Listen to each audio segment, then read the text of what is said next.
Welcome to the Top 10 Urban Innovation City as Systems session. My name is Cheryl Martin. I'm on the Managing Board of the World Economic Forum, and we're pleased that you could join us today, and I think we'll probably have people coming in due to the rain as we take the session underway. I'm going to do a few opening comments before turning over to the panel. So we wanted to set the context and highlight some of the work that the forum's doing in this space. As you know, you're here at this conference, we're living in an ever-increasing urban world where people are coming together more and more in cities for economic, social, and creative opportunity. Today, 54% of the world's population lives in cities, and 3 million people per week are estimated to be moving to urban centers. The UN estimates that cities will witness an inflow of 2.5 billion new urban dwellers by 2050. More than the current combined populations of India and China. This will result in an estimated 66% of the global population will live in cities by 2050. And if well managed, urbanization and city living can have tremendous benefits. Everything from providing economic opportunity, enabling economies to scale, and reduce the need for transportation, improving economic activity and making them environmentally friendly. The proximity and diversity of people as well can also improve innovation and employment practices as you have exchange of ideas building onto new ideas and building and bringing benefit to new ideas. The diversity of cities can also bring about increased social tolerance and provide opportunities for civic engagement. However, the reverse is also true. If cities are not well managed, they provide and exacerbate the effects of overpopulation, can cause enhanced economic disparity, and also suffer from the effects of climate change. Now, of course, while the world is urbanizing, it's also aging. By 2047, the number of people in the world over the age of 65 will be larger than the number of children. Nowhere is this phenomenon more prevalent than in Japan, where today 25% of the population is over the age of 65, and by 2050 it's expected to rise to almost 40%. As over 92% of the Japanese population lives in cities, cities will be the place where this aging population phenomenon plays out most emphatically. But it does provide Japan with an opportunity as it goes to redesign infrastructure and services to serve this aging population, while at the same time it's dealing with stranded assets, right? Assets that are no longer being used and need to be repurposed. And so the world can benefit tremendously by the learnings of Japan in this space. If you think about how that dealing with the aging cities could come about, there's 3 different ways to think about it. We need to be embracing universal design. If we're going to design things for a 100-year lifetime, they need to be very, very thoughtful in how they're being brought together. We need to think about that same space as being reprogrammable and multi-purpose space. So can space be used in different ways at different times of day as we go from work to play, from home to work? And how and why can we use some of the innovative technologies that are existing to implement that type of idea? And last but not least, we have to actually really think about maximizing asset utilization. Everything from avoiding peaks in things like energy, water use, to being able to bring together our underlying systems and extend asset lifetime. And so while that all sounds very complicated and theoretical, it's like, what do we do about that? And that's what this panel is going to actually talk about today. What are some of the things that are being done to deal with this? And from the forum's perspective, we think about it in 2 ways. One is to embrace systems thinking, and the other one is to embrace the technologies of the 4th Industrial Revolution. And so as we think about the challenges of cities and systems thinking, what do we mean? A city is nothing if not the ultimate example of a system of systems. The energy system is wrapped around the electricity system, is wrapped around the health system, is wrapped around the education system. You cannot move one without moving the other. But in almost every endeavor that we have every day, we're set up in silos, be it businesses who don't interact with each other across industries, be it government offices who have their own boundaries, and be it the fact that we often don't talk to each other in multi-stakeholder ways. So we really need to change that. But there are a lot of technologies now that are going to enable us to change that. if we embrace those and do what we can to bring those things together, like sensors, ubiquitous sensors that can speak to each other, sensors that, again, we're going to talk about in just a minute, but they can unleash not just data, but actually actionable information that can allow us to communicate better, have common data, and be able to act faster to make decisions.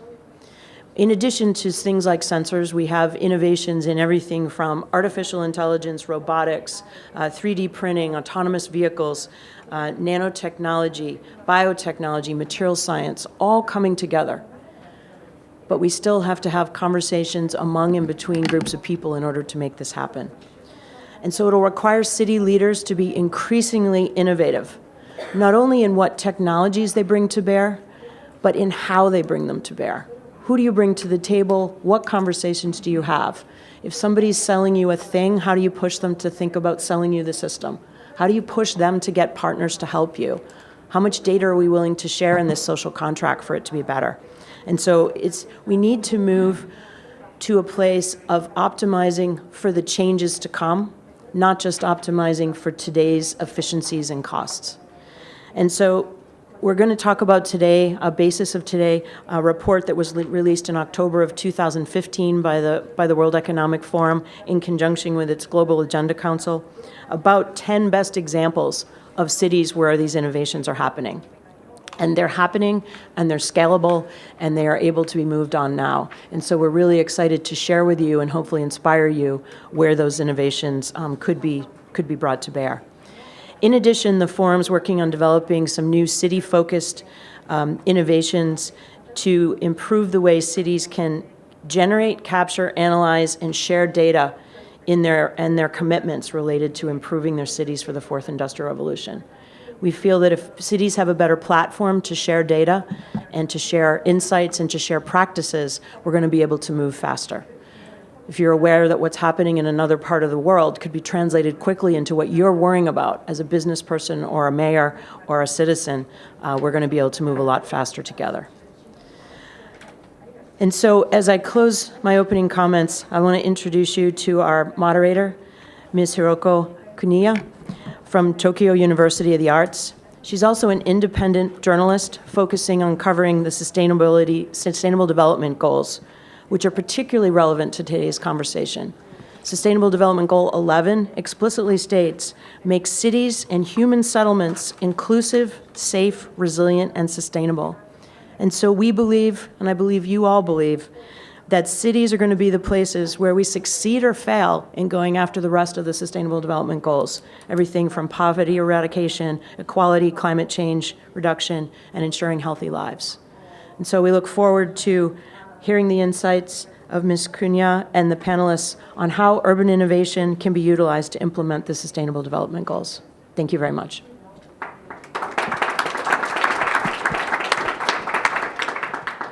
Ohayou gozaimasu. Good morning. Everyone, I'm Hiroko Kuniya. As Cheryl introduced me, I'm very much engaged with covering SDGs, the Sustainable Development Goals. Just hearing Cheryl this morning talking about the scope of this session, I'm almost overwhelmed. Yeah, very overwhelmed. And identifying with the complexities and the enormous challenges cities are facing now. I just attended the first World Economic Forum's Impact Summit on SDGs in New York last month. Lee Howell of the forum said at the beginning of the conference that this is not a conference. This is a place to think about implementation. 2030 is not too far away, and we are racing against time. I spoke with the Deputy Secretary General of the United Nations, Amina Mohammed, last week. She was here. And she talked about the process that which we have to encounter. And that is, it will not be easy, be painful. She said, we have to crawl. It will be a crawling process, gathering all the wisdoms, the assets we have, ideas, and and bringing in all the young people as well, the different generations. And a lot of social dialogue will be necessary. But she said, there must be a lot of, we need a lot of innovations. And to realize those innovations, we need a lot of investment. A lot of investment, trillions of investments, perhaps every year. But she said, we have the money. It's in the banks, it's in the corporations. We have to mobilize it and scale it up. So here we are. And cities, in realizing SDGs, as Cheryl just mentioned, will be a key for attaining the SDGs. Because right now, as it is, 70% of the energy is consumed in cities. 70% of the greenhouse gases are emitted in cities. 60% of the global disposals are being produced in cities.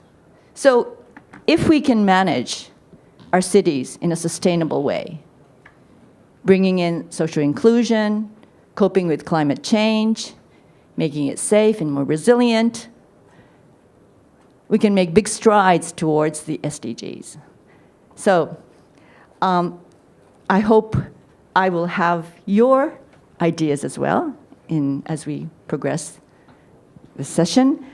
And we are going to first introduce the 10 innovations that the World Economic Forum's a Global Future Council on the Future of Cities has created, and try to see what are the keys in realizing these innovations, how we can scale it up.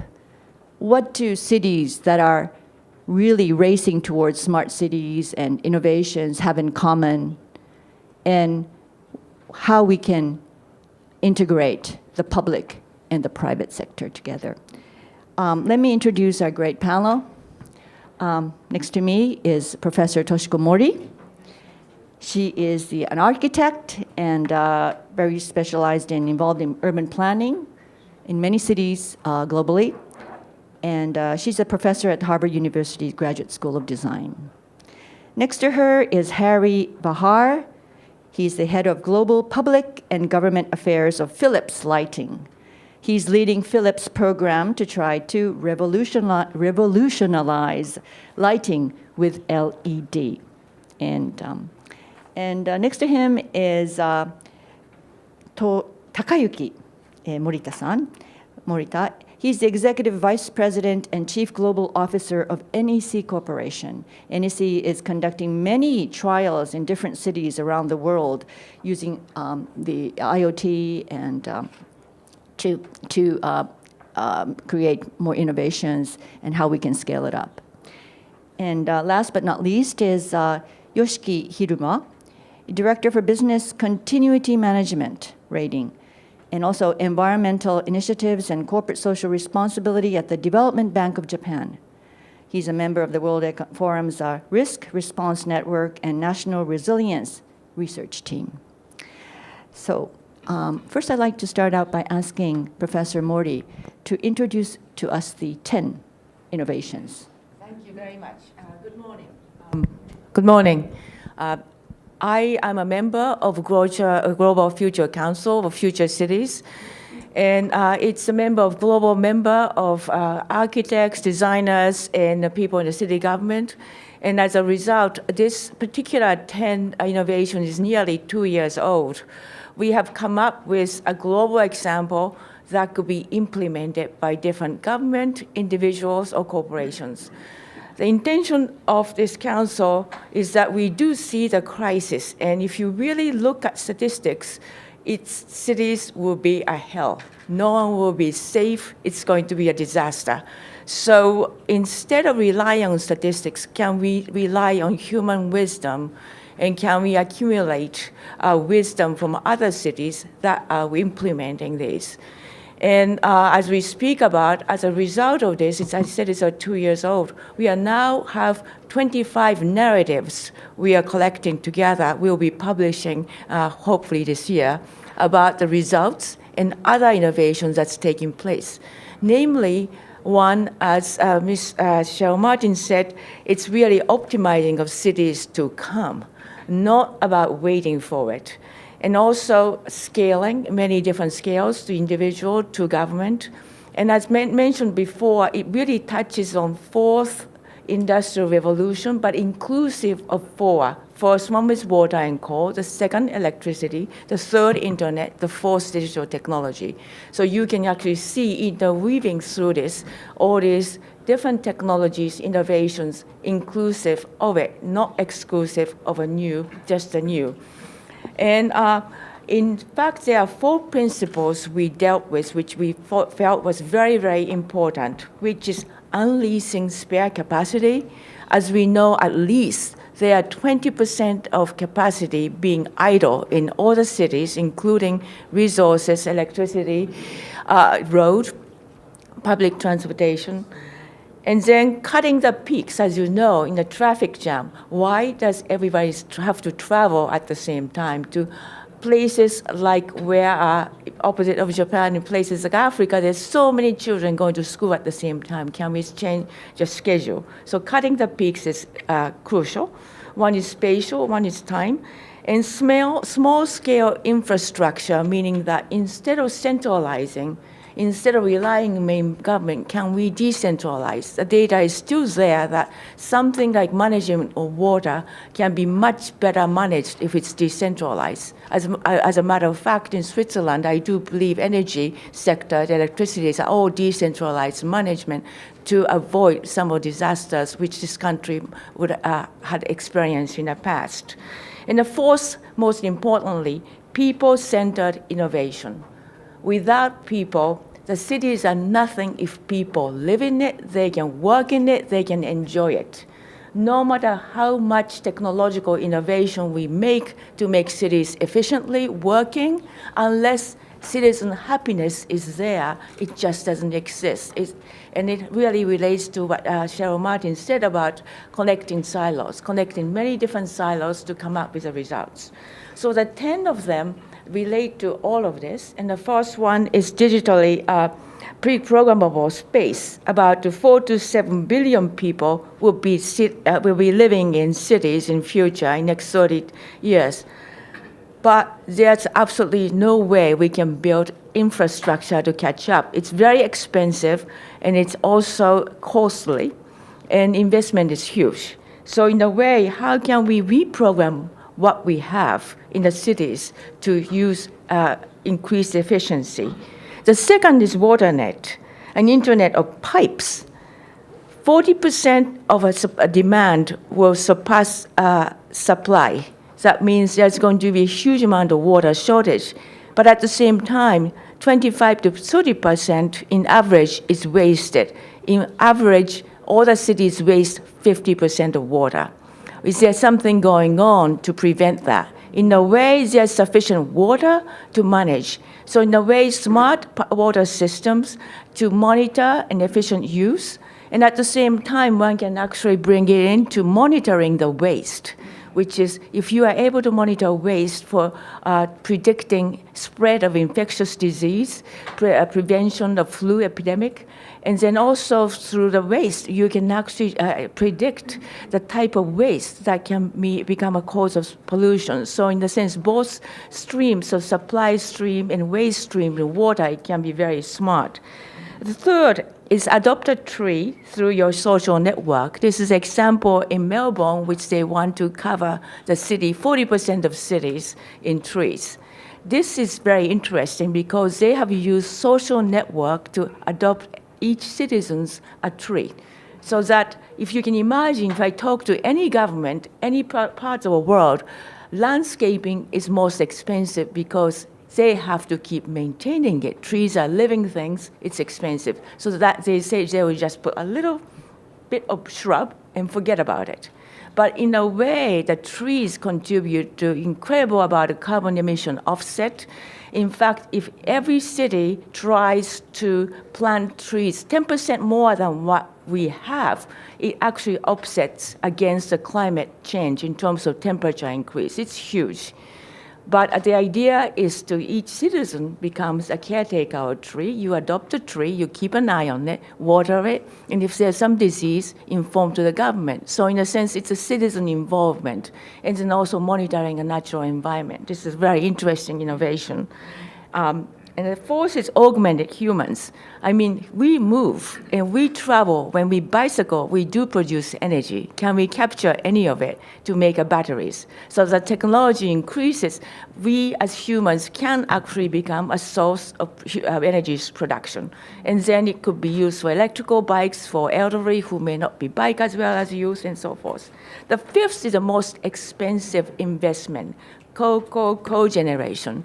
As you can imagine, 3/5 of carbon emission is from electricity production, heat generation, industrial usage. And then there's enormous amount of waste produced from heat. If you can capture the heat, reuse it, and then a trigeneration, and also the quad generation, it captures a waste of carbon dioxide for food production, for your beverage production. So in a way, how to reduce the waste produced by energy production. This is probably most expensive proposal because it does involve top-down government investment that's been talked about, important. The sixth is sharing city, unleashing spare capacity. And it's really about breaking linear consumption. You take, make, and consume, and moving towards circular economy in terms of what could be a wasted space can be captured to use for different purposes. And then same thing, what can be a waste stream, as we say, somebody's waste is somebody else's gold. So to identify a specific sector which prizes what other sector can consider as a waste is an important element. Mobility in demand, as we know, as Uber and so forth, and sharing capacity. But what next stage is how can we increase efficiency of transportation of goods? The majority of carbon emission in cities are from transportation of goods and not from people driving around. So a great example is a DHL, which is part of Deutsche Post, used their postal system to have their delivery system located in supermarket and libraries and so forth. Totally decentralize it, manage it well, but there must be more innovation in that capacity. The eighth is meddling. We visited infrastructure as a social integration. This is an example in Medellin, Colombia, in which they have installed elevator cableway to connect poor community with a wealthy community so that the job distance can be decreased.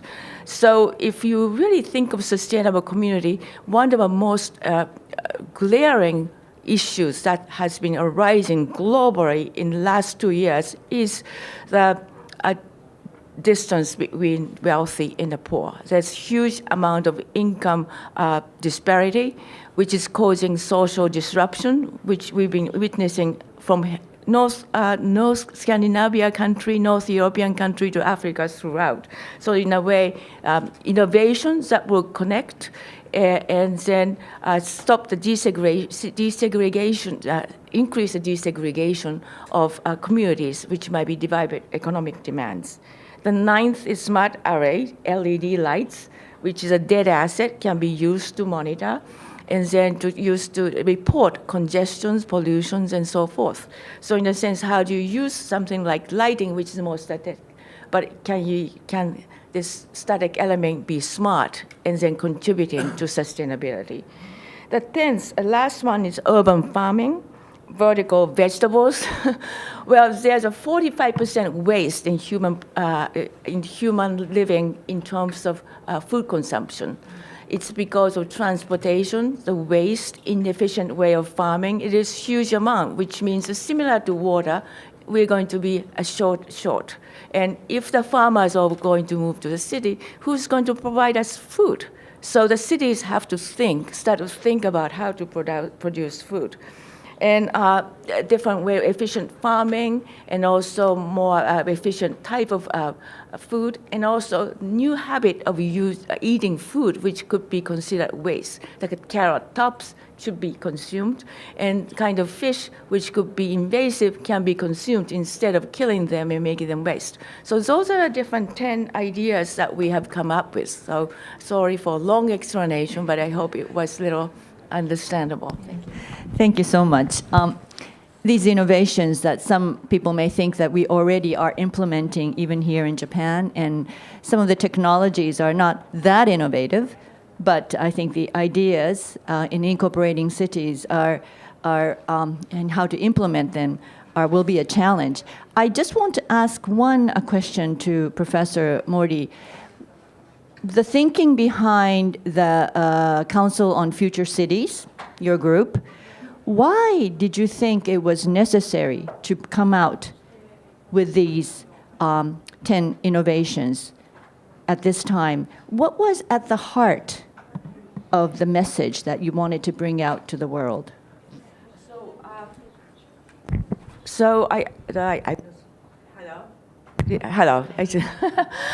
Idea is, yes, it's great to have ranking of cities, which is the most best place to visit, best place to work, and competitive index is valuable, but at the same time, we want all the cities equally benefit from knowledge which is harvested and practiced in other cities. In a sense, idea of sharing knowledge is absolutely essential. Having an open system of knowledge throughout different cities, small cities to medium cities to big cities, and then also places in development countries like Africa, Southeast Asia, or developed countries like Switzerland, where strangely there are shared issues.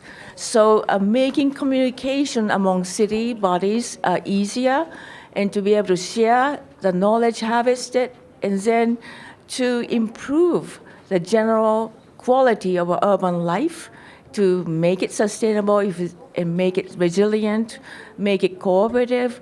That's really the goal, because otherwise it's a crisis. I think it's going to be a huge problem in cities if we actually kept it at status quo. So we actually feel the sense of urgency in the type of work we do.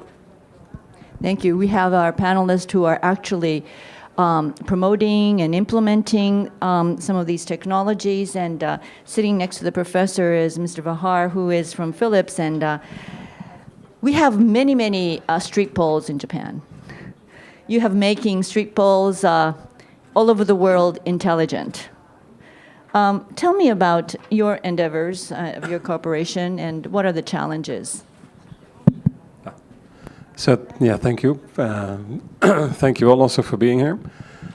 So maybe first a word on the 10 urban innovations. We find it's really important that we communicate about what are benefits that are being created. We see actually there's quite a bit of caution, particularly at head of state level, to move forward on an agenda that is very logical. These solutions are more economical, they're better for the quality of our living environment, and the quality of service or the social benefits is better than with old technology. And as we cannot scare people into a better future, as little as we could be scared into doing our homework in the past and our kids today, we need to share such examples so that we increase the momentum towards a more sustainable urban environment. If you talk about lighting, then of course, then I see the world through a filter of LED lighting because I work at Philips Lighting. But also what is really interesting is that the whole electricity network is originally based on lighting. So in our homes, in streets and in buildings, the incandescent light bulb, which is quickly disappearing around the world, was the first mass electric appliance. There was nothing else. So that means as lighting is becoming digital, that we can also use this whole backbone, this whole infrastructure, to create not only huge savings on energy and on carbon footprint. I'll give a few numbers on that, but also to accelerate this whole urban transition. On this urban transition, we see that cities, on average, half of the energy bill is lighting, so public offices and schools and street lighting. Of course, we are developing solutions and better technology to replace what was made in the past. If you look at street lighting, we have particularly a system that is called City Touch, that is for smart street lighting. And then for parts, you see that when replacing old technology, we are now, I think we've done projects in more than 600 cities in the world. And on average, they realize about 50%, 2/3 in energy saving. Take a big city. Of course, Tokyo is the biggest city in the world. But take Los Angeles, they saved 63% in energy, so $10 million a year that they can spend on other things, healthcare, education, by moving to smart LED street lighting. And other cities have done the same. But what is interesting when you move to these solutions is that you can provide the streetlights with additional sensors or additional services. And one of those is broadband capacity. So in the next coming years, I think next 5 or 6 years, the need for broadband capacity is going to increase tenfold. Well, imagine all these antennas, all this clutter in the city. Well, you can use the street lighting infrastructure for that. We have a partnership with Vodafone, with Ericsson, and we are implementing that. But also streetlights can be used to sense other things like air quality, really important. And then, let's say, alert the relevant authorities to take action. Also, we see more and more examples of streetlights that are being used for sound detection.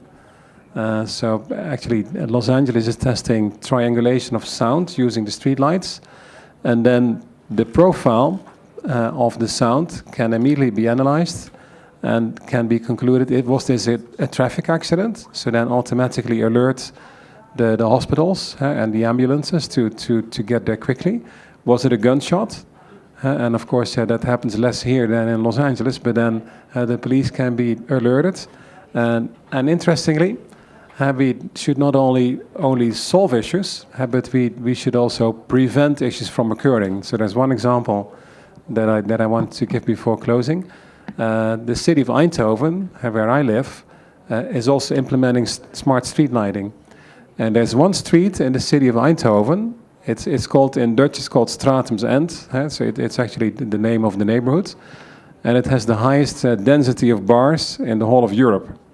So in case you're interested, you could go there. But it also means that when the bars close and people have had a little bit too much to drink, that sometimes, then friction or some physical abuse occurs. And the streetlights there, in a partnership with the city and with the police, they detect the density of people moving around.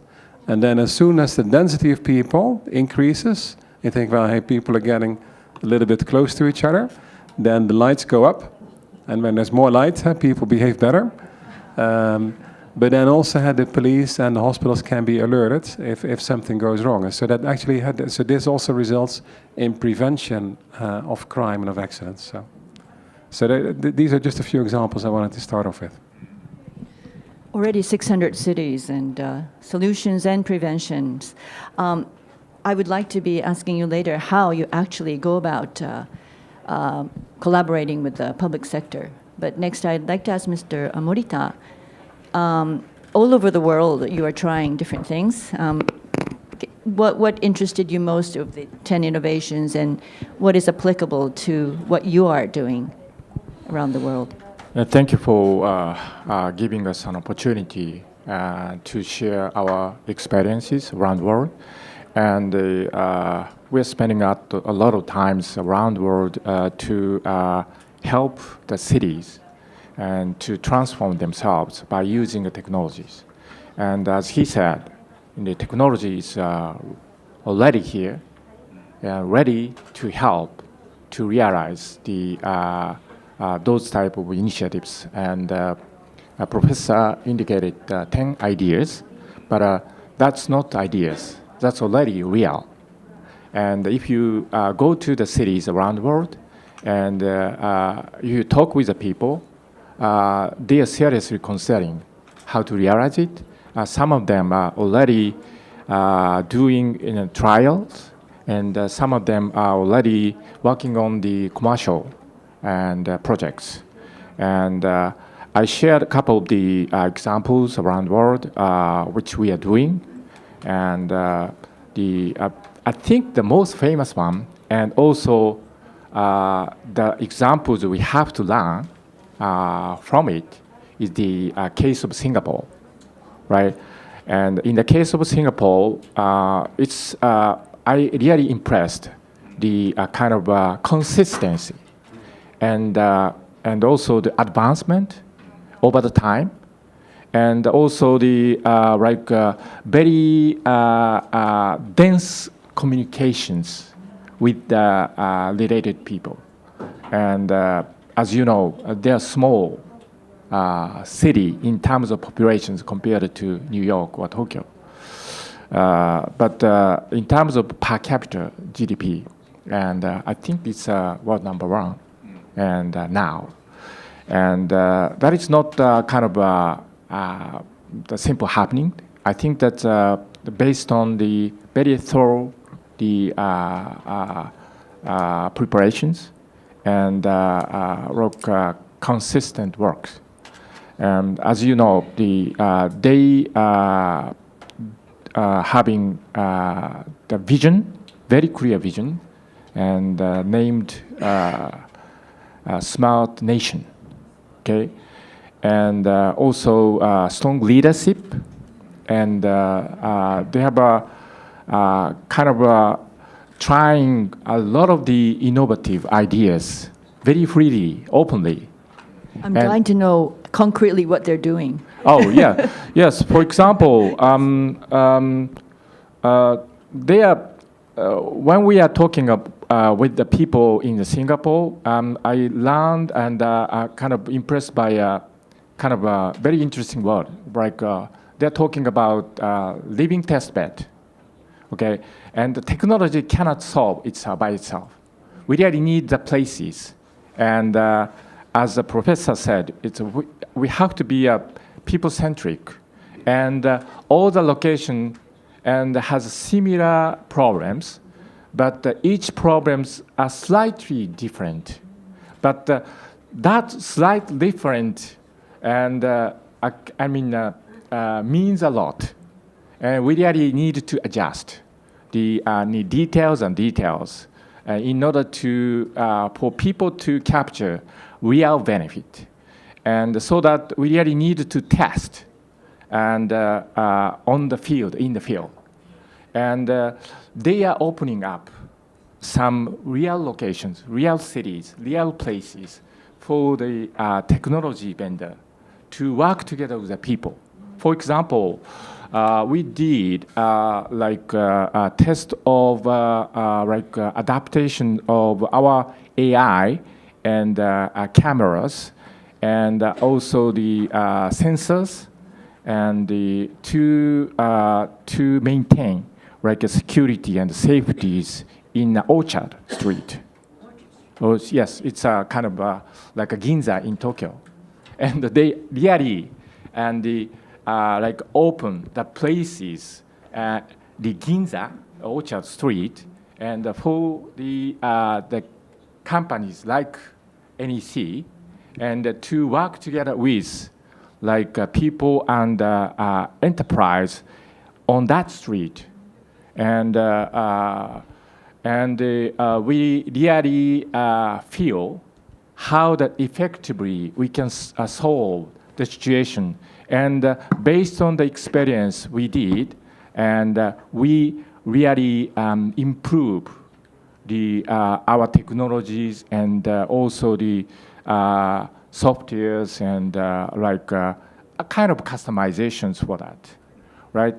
And we kind of achieving reducing crime rate or the less problems. And I cannot disclose in the case of Singapore, but we did the same type of the trials, in Argentina or India. In these two cities cases, they experienced 40% or 30% reduction of the accident or crimes. Okay, and the professor mentioned about water leakage issues, and in the case of Tokyo, they spent a lot of money to minimize the leakage ratios. I think in the case of Tokyo, it's around 10%, but this is a kind of a result of the big effort, of the big money. Okay, so when you are going out, like London and other cities, their average ratio is about 40%.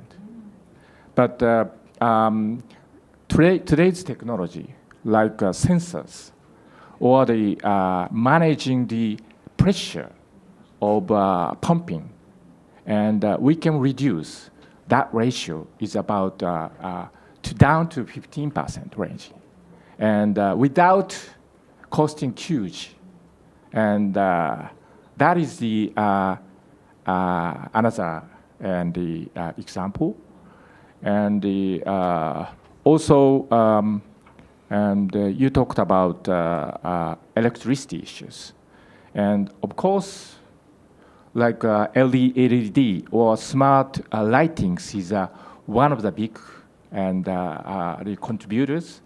But also, in the case of UK, we are talking about like using of energy storage or grid storage.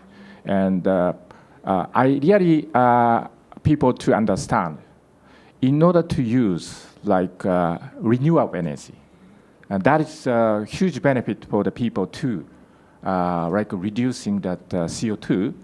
But those electricity is a very fluctuated, very unstable. So in order to use like more than 20% of total electricity consumptions from like renewable energy, you really need to mechanism to stabilize it. And the right solution for this is sort of the big batteries. And by using big batteries, you can stabilize it. And then, without building up a huge new power plant or like new really big investment, and you can kind of supply and the increased electricity. And as everybody understand, we really need, that the situation is stay as is, and that the demand of the electricity is probably double, but we can do that.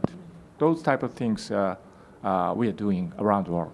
Professor Mori talked about decentralization, but I think for the electricity, you're talking about more decentralized systems in the cities. Sorry, Mr. Hiruma, you are an expert on risk and resilience, disaster, mitigating disasters, or creating more resilient cities. Okay. You've been hearing about, from the panelists, about solutions as well as prevention. What are your reactions to the innovations or to the comments? Okay, thank you. So thank you for inviting me today, and it's a good pleasure to talk before such a distinct gathering today. So in my profile, now I am banker, but my expertise is civil engineering. So I'm an engineer, and my expertise is urban disaster risk management engineering. So I myself joined the World Economic Forum from 2013. So based on the global risk research, and one of the topics is national resilience. So today's session is a very unique and wonderful, I think. But when we discussing the innovative city or sustainability, what I think is what is the initial condition or basic condition. For my background, the safety or security is a fundamental approach or element, I think. So yes, I love the new technology. Yes, welcome to and installing all of the global cities to implement in the societal level or quality of life. But now we are living the hyper-connected society using the iPhone or several IT. But how about the security or risk side? Our individual information, like their cyber security, and the critical infrastructure also facing the new risks. One of the cyber. So what I want to say in there, it is important to the new concept and the new technology. But what is the opposite side risks? So from Japan, we are great, big and new technology installing the, for example, Fukushima. These are new technology to. そうだね。これ後で言いますね。so, I'll talk about this later. then what happened in Fukushima? So due to these new technology and the new big system installing our society, but we cannot manage well. Yeah. In my opinion, the new system or new technology also has a great downside risk. So it is important. So this is only a little bit simple to my idea. Who is the chief risk officer at city? I think no city has no chief risk officer. It's very important to setting chief risk officer. And I want to share this information. So 今日はですね、大体日本人が多いので。Well, today, the majority of the participants in the room, it is maybe better to speak English, but I continue in English. No. English, okay. English, okay. Yes. So, okay, just a moment. So I'm an engineer. So one of the research topics like this. So now we can use the big data and sharing the common disaster management platform. Where is the blackout, where the flood condition, and how to the capacity, which medical center is okay. So, これですね。ちょっと待ってね。So, okay, this one. I have one question to audience. What is this ranking?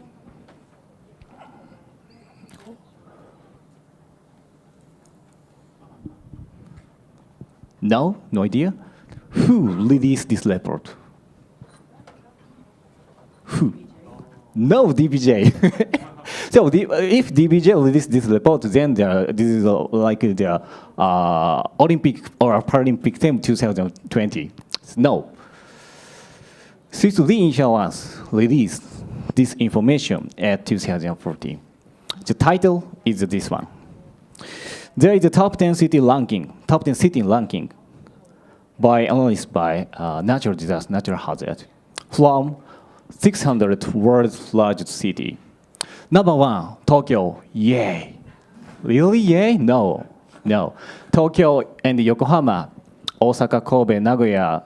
These are Japanese top city is a very dangerous city from the insurance market. Okay? So from the insurance or financial sector, evaluates Japanese mega big city and Asian big city is a very dangerous. Your money really can't your pocket return. Lovely this city or Japanese or Asian company. This is one of the negative message for our society. Yeah. So I want to the new technology and the innovative technology. I think contribute to changing or transforming this situation. I think because I am the expert risk management or business expert. So this is one comment or information. 以上です。 Well, I'm interested in knowing why Tokyo, Osaka, and Nagoya are so poorly graded. What is the criteria for the Swiss insurance company to say Japan is so badly ranked? What is our vulnerability? Okay. Yes, this is one of the evidence. This is the economical losses from the 1970 from now. So we can see who is the negative impact But city. Can you make it short? Okay, sure. Sorry. So the core aspect, of course, Japan. Next, China, or hurricane, and March 11th, Tokyo. So Lehman shock is one of the trigger to the negative impact global market. this city is also the one of the negative key driving force in the global economy. So then, Swiss Reinsurance evaluate their dangerous cities, but so this is the one of their simply approach. So that is only they focus only the peril. So peril mean peril. Peril means hazard. 日本語で言いましょうか。ハザードなので。Since it is a hazard that they solely focused on in this analysis, so against the biggest possible potential hazard, what's the amount of the asset existing? That's the criteria. So the societal resilience or capability are outside of the focus of this analysis. So however the resilience is improved, this analysis and ranking doesn't change. Capability in the focus, and we evaluate the city or enterprise resiliency. Yeah. Okay, thank you very much. I know cities are now racing to attract investment. The competition among cities are becoming very harsh. And I think the risk that you just showed is going to play some effect from the investor side. But being prepared and having more people who are trained and aware, I think will change the perspective of that ranking. And I'd like to ask the panelists about what do cities that are very aggressive or very advanced in implementing innovations have in common? What do they do to realize the accelerate innovations? I'm sure you have many experiences. Phillips and Nenisi have been working with many cities around the world. What do successful in cities that have been able to accelerate innovations, or even Professor Mori, you have many experiences. Well, what do they have in common? What I think is, as mentioned, Singapore is one of the most progressive and sustainable city-state. But you have to remember it has a very strong government. It has a very nearly total control of activity of citizens.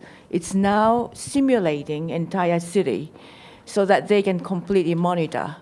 So it kind of a risk of totalitarian government if one is not careful about this sustainability. If you want to totally monitor, and also in example, a community in Abu Dhabi which kind of failed, it's also total control which citizens reject. But then it makes for very safe communities. Another example is Helsinki. It's also able to sustain, monitor everything because city government owns 70% of the property. So it makes it very easy for them to map and control. And they totally have simulation to see what happens to the flood. They have animations, so kids can see, oh, when the flood appears, I have to escape this way. It's incredibly prepared and so forth. So the question is, if the cities don't own like 70% of property, if you don't have like monopoly or controlling government, what do? You have to depend on the value system, I think, the cities create, and people would have to buy into the importance of a future. You have to understand, I come from New York, in the state of New York, we have a Seneca tribe. And this tribe says, whatever you do, it's called 7 generations. It has to affect 7 generations going ahead. So this is a kind of wisdom. So Americans, we're thinking of 7 generations Seneca tradition. That kind of value system has to be instilled and being aware of the citizens, and then they can voluntarily participate, and it kind of makes a very big impetus. And strangely enough, kids actually know more than young people or adults. In the schools, they are very aware of this, and they will interrupt parents and say, you're wasting too much water. Stop the faucet while you're brushing your teeth. This awareness from early education, I think, is really important to develop this consciousness and value system, as I see it. I wonder how you think about the political leadership. I'm sure these projects have to be initiated by the political leadership. And how do you work with the political leadership together to implement the you said the testing, the incubations? I think I want to hear your ideas as well, opinions. But definitely, as Professor said, and in the case of Singapore and political leadership, that's must. But in some cities, I see that political leadership, but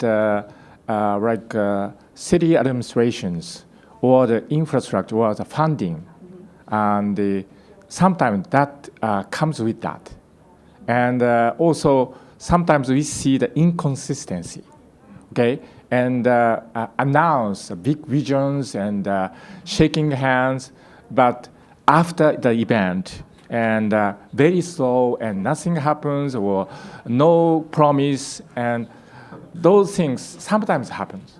So it's really need, and the visions and the leadership, and also people in the field to work together, right? In the case of Singapore, they have some sort of the team work together with us, and they are visiting us maybe every 3 months, and I'm seeing that senior people, and they are asking us what is the situations and how the progress, what is the programs, and how we can accelerate things, how we can solve issues, and that kind of consistent communications is very important, and also in some cases we kind of launching and enterprise together was a project together. We are financing by ourselves. They are taking some risks, so sharing risks, and so those things are very important. Sometimes that doesn't come with that. Okay, maybe a few words on cities and on national governments. I think probably we all know that cities are much closer to reality and to society, so they know they have to do this to keep the city manageable, to keep the traffic flowing and the water and the lights on. But they also see the benefits. And in a way you could say that more and more, then our cities are competing for a better future, in a positive sense, competing with each other. Whereas, and I'm not cynical, but some national leaders, they are trying to hold on to the past.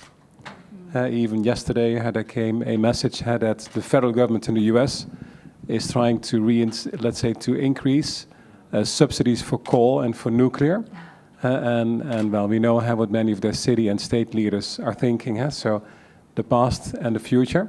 But then I think so the work we do with cities, you could say we have two tracks. So one is we indeed continue to do the advocacy to national leaders, to the UN, to countries, European Union also very much at this moment, on what needs to be done and that it creates jobs and has all these benefits.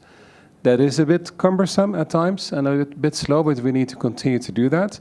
But at the same time, in parallel, we work directly with subnational governments, which are then cities, states, and regions, and with companies. And because many of them see that they have to do this. And there are also a number of good initiatives there where we work in partnership. So we work in partnership with the Climate Group.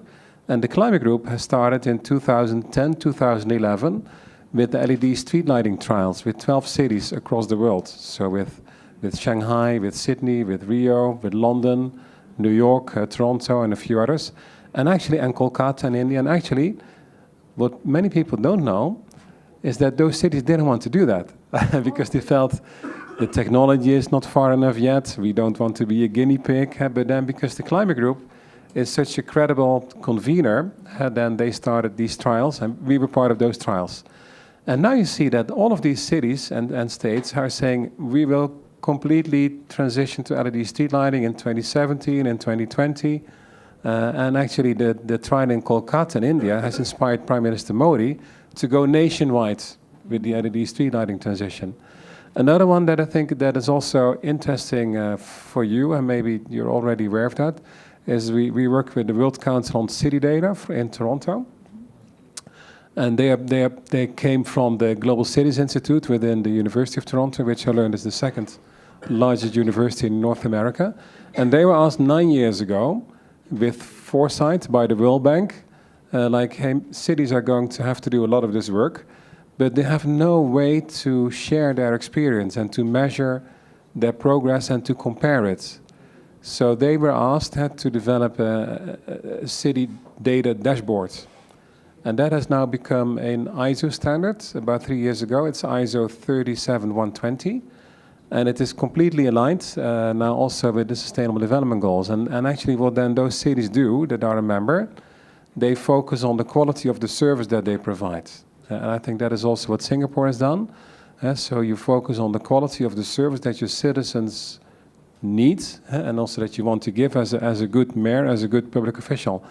And I think this initiative, and let me add one example there, they, for instance, a few months ago, they researched the other beneficial aspects of the street lighting in Los Angeles, Buenos Aires, and 8 other cities, so in total 10 cities. And they found that on average, crime reduced by 21%. So street crime, robbery, burglary, and that nighttime traffic accidents, which is 40% of all traffic accidents, reduced by 30%. So it means that they share this among all their members, then other cities see that, and I think then they compete for a better future. So those are a really big difference between national and subnational, and I would say we need to work on both. One, still explaining, pulling and pushing a bit, that this is for a better future, and the other one, creating the examples that eventually will also lead to the adequate and required ambition level with national governments. I think the citizens' point of view is that, oh, do we want to be monitored? And I think that angle is a major barrier for smart cities to be implemented. But if you have these results, actual results in decreasing crime or increasing safety, I think the public sentiment may change drastically. So social dialogue is very important. I also like to touch upon a very important point and then open the discussion to the floor, is about financing. Financing, I mean, LEDs is costly.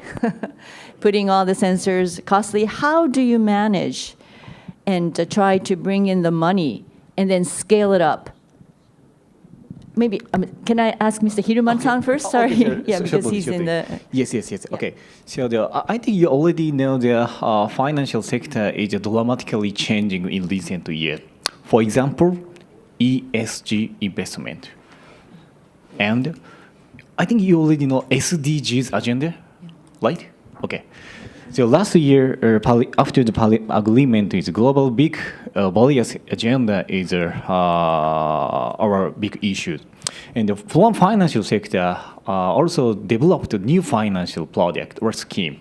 For example, green bond or resilience bond and social impact bond. The impact means the positive impact. If the public sector or private sector do the good business or good activities, we financial sector not only evaluate the economical due diligence, plus ESG is the good impact evaluation. These are integrated financial schemes developed day by day now. So we financial sector also join these next transforming the society to the innovative city and the sustainability city. This is a new trend in the financial side. Yes. Can you be a little bit more specific on how the bond works?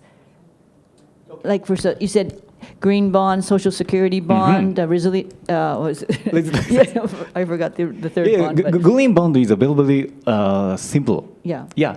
So how do they contribute to this project or this product?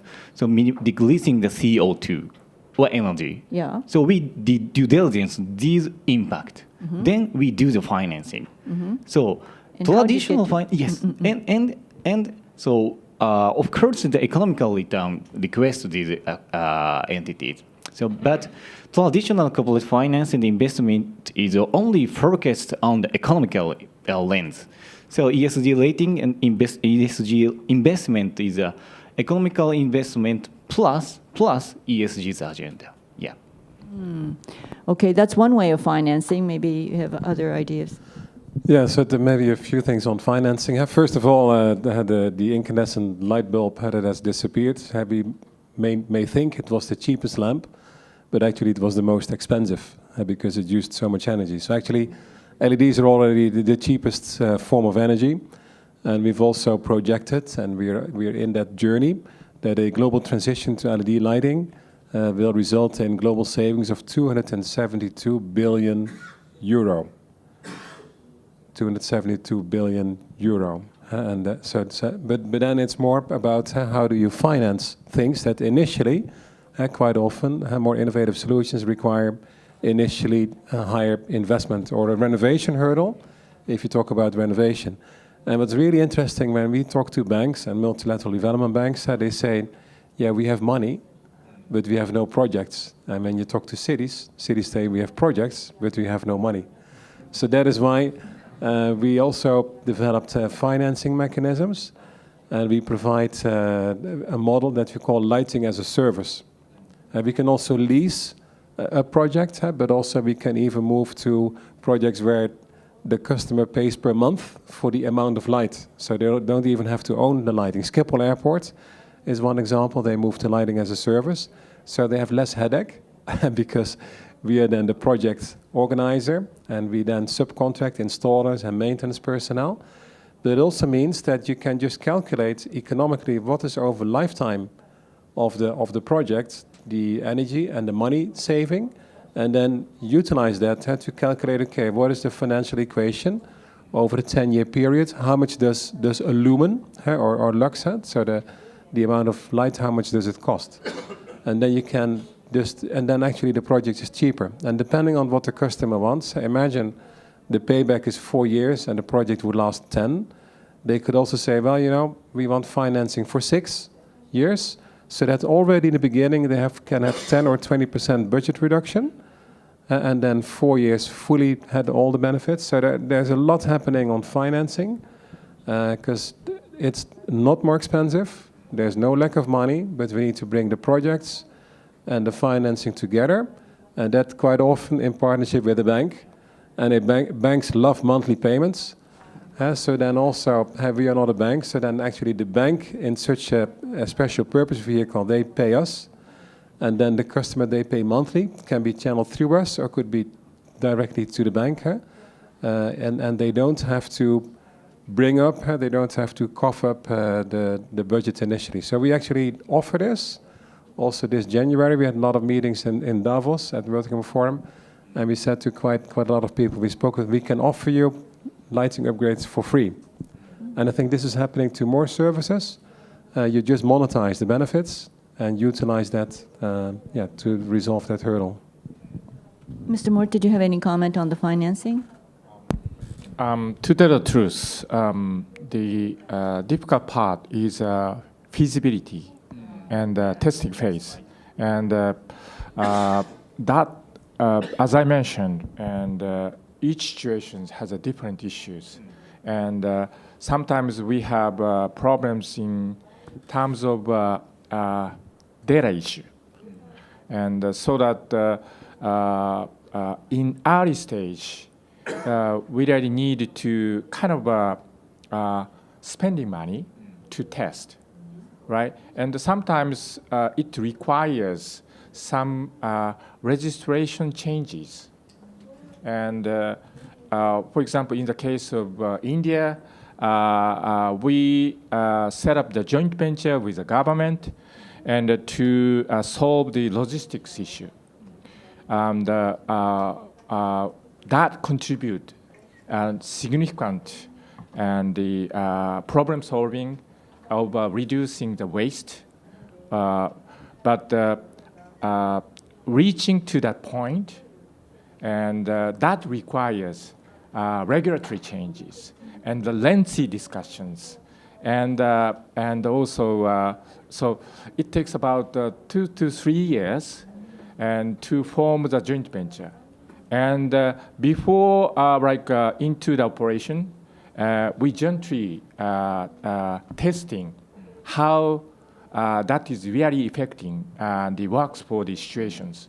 And also, we really needed to persuade related people to agree on this one.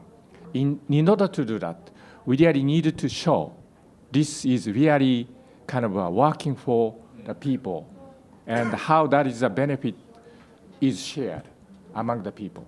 So it's a very tough. But after that, probably we have a lot of the options of operations, and maybe very typical case is a concession or outsourcing of government services. As you said, it's a kind of as a service. So that is, I think, the early stage is very difficult. One example of outsourcing is actually quite creative. In New York City, we have Con Edison, which is a huge electrical company. We only have 2 stations, so if something goes wrong, a blackout is serious. But they recently started to include green energy renewable startups as a company that can use their network, so user groups can sign up by their choice. They can research which one they want to sign up. By doing that, they actually gave a new economic basis, created more jobs, created more startup company, and then without inventing any model. And at the same time, a system became more resilient because they can actually decentralize electrical sources. So this is a very interesting model that the government did not invest anything really, but then in a sense, it's opened up the capacity. I don't know why Japanese electrical company don't do that. It's an easy solution to the crisis you're facing. So, and also, user group can see the benefit and how much saving, how much carbon emissions. So it's actually encouraging and educating the user group about electrical use. Since you mentioned about Japanese companies, I think the number of testing conducted in Japanese communities is not so many. I mean, what is the feeling that you get from Japanese cities and communities about wanting to test new innovations? And are they being able to jump into these kind of situations? What are the hurdles do you see? Anybody, I don't know about the Japanese community. Maybe Hiruma-san, you know how... are the Japanese cities aggressive enough? I think that I hope that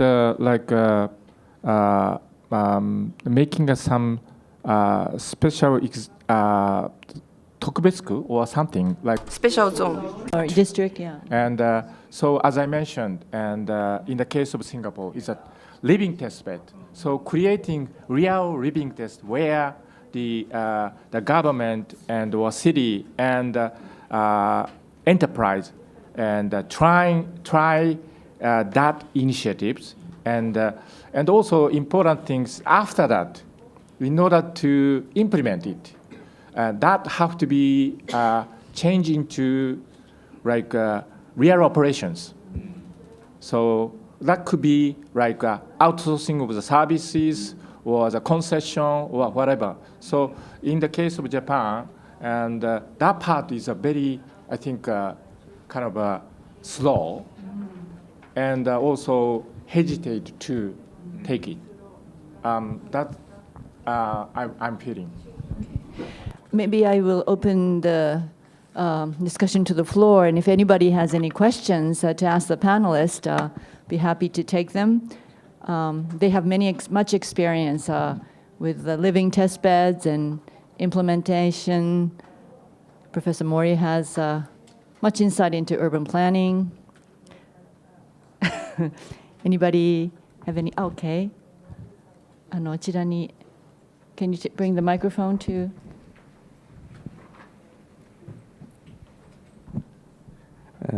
Hi, good morning. I'm also a member from the World Economic Forum in Vietnam. Yeah. Good morning. Yeah, it's a very interesting presentation, and I think that this is very sophisticated and almost covers something that even a number of people here cannot imagine too, especially the initiative of 10, projects that I'm so interested. My question is, why urban and why city? Yes, because yesterday I have a privilege to visit Mori's building's office, and I see a huge mock-up of Tokyo. And I was very grown that I think Tokyo is very dense. But it's not true. When you see the mock-up of Tokyo City, there's so many land still available. Yeah, surprise. You never imagined this. This is my first time I see I'm totally grown. And I think a lot of people in this room are so grown too. So why city and why urbanize? Because we're talking about the intervention and to get a synergy from the government to make things happen. It's too complex. I think that goes to Professor. Yeah. Well, it's really the critical question. Yeah. And it's like other side of a coin. At the same time, some of our research and work is really how to make rural community viable so that people do not move into urban areas. There will be jobs, there will be culture, there's economy.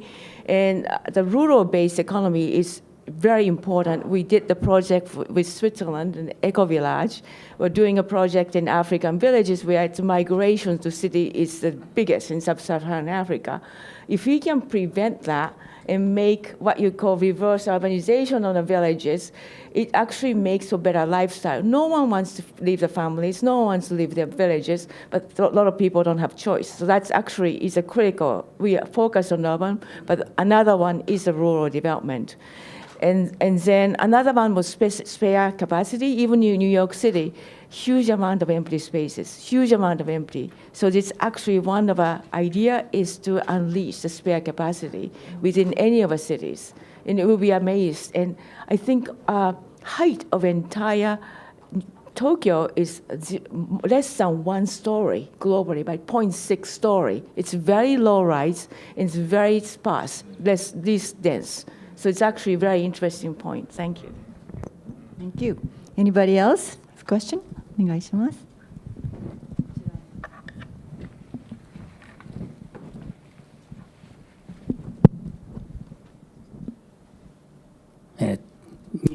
In Japanese, if I may.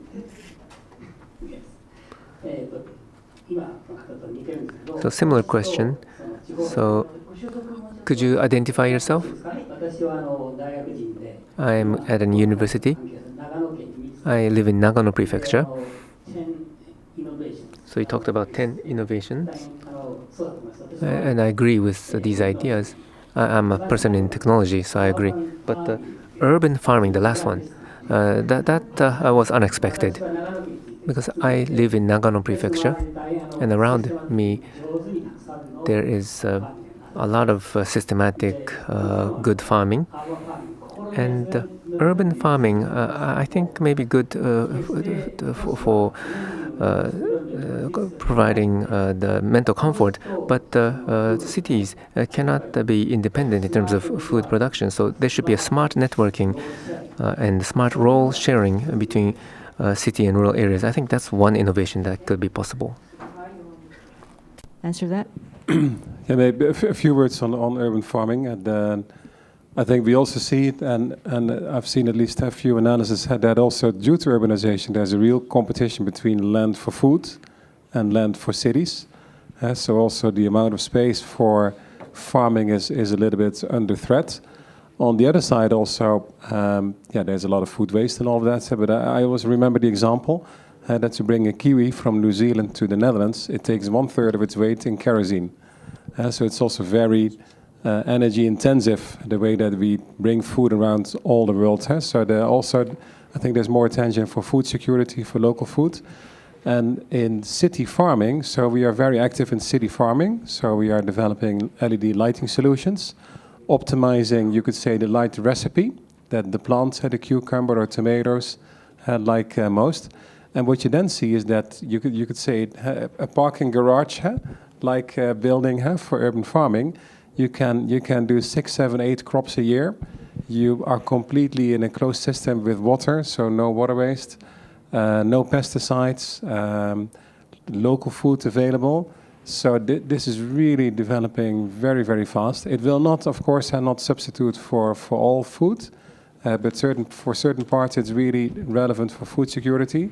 And as long as this will be powered by renewable energy, then there are also no concerns there.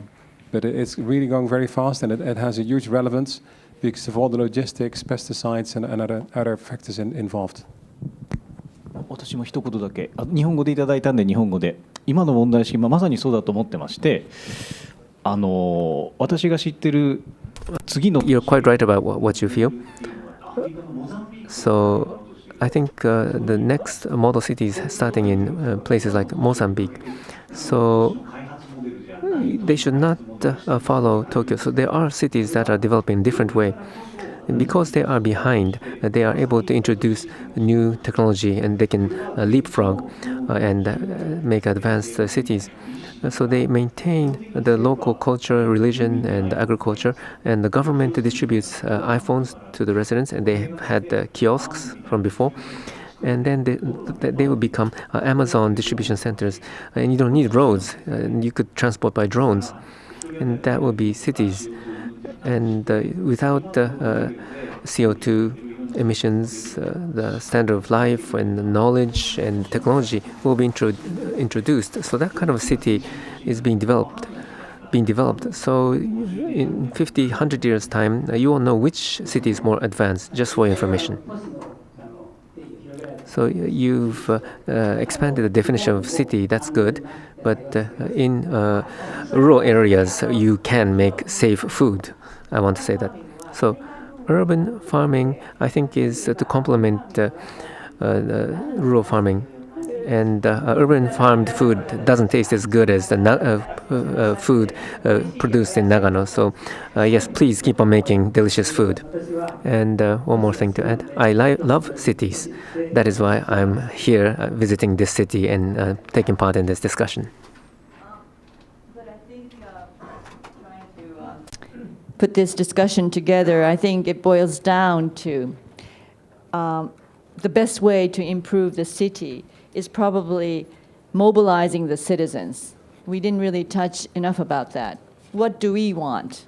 How do we bring in the people to have ownership of what the changes that are occurring in the cities? How do we mobilize, like the Melbourne example about the trees? Urban making, Japan is, everybody's worried about 2020, about the heat, the summer heat during the Olympics. And Professor Mori says that Japan is too dependent on coping with the heat through air conditioning, right? We're too dependent. We try to solve this issue through just air conditioning. But in the long run, how do we, for example, how do we make cities incorporating all the technologies or the fourth industrial revolution and boils down to how do we bring in the people and mobilize them? I think that will be really key. And any thoughts on that to wrap up the discussion? I have an idea, Okay. which is Japanese senior citizens are a huge asset. Japanese what? Japanese senior citizens in Tokyo. And you have a lot of people, they love gardening, ueki toka daisuki. And then you mobilize them to adapt them for landscape. Because Japanese city, by and large, compared to other cities, are really poorly managed. Although this country has a tradition of gardening, landscape in urban cities are just little trees and so forth, not enough green to have viable shade in hot summer. But if you can ask citizens to maybe adopt a tree or maybe a group of people, one streetscape, or to keep an eye for greens and even grow some annuals and perennials and keep an eye on them, helping them to maintain, that will make them proud and that will improve the cityscape. So this adopt a tree for Japanese cities in Tokyo can be immediately done because I do think it's appealing to citizens. So something to start somebody in a citizenship group to be interested so you can actually start to engage them. Yeah, so maybe on that, I believe there are 4 building blocks to really create a sustainable future, urban and rural. So one is technology, and I think the good news is there, and it will only get better. Then policies, there's still quite some work to do. The financing, business models, but the 4th one is often not discussed, and that is communication, or you could say the people part. And many people don't speak Carbonish, so we need also to speak the people narrative. So using words that they understand. I think if you look at society, a lot of people are concerned but confused because they don't know what they can personally contribute and also at times what is true and what is not. So if we then speak about all these examples that can be created in cities, if we use the words that people understand without reading big reports. We've done projects where we changed the lighting in schools, and it was modular, and even the kids, they could adapt it depending on reading, on what they were doing, reading or active things. But we call that a program, we didn't call it low carbon schools or green schools, but we called it bright schools. I can imagine, so a parent would think like, hey, I want to send my kid to a bright school. That sounds like a good idea.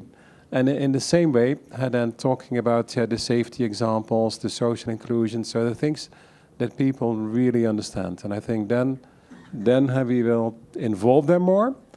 And usually what happens is that companies develop what people want, and politicians, they do what people vote for, because otherwise they won't get elected or re-elected. So I think that the people part is really crucial, but it requires that we speak their language. So simple, understandable words, so that actually we can create the momentum by mobilizing them, which is still needed to quite an extent.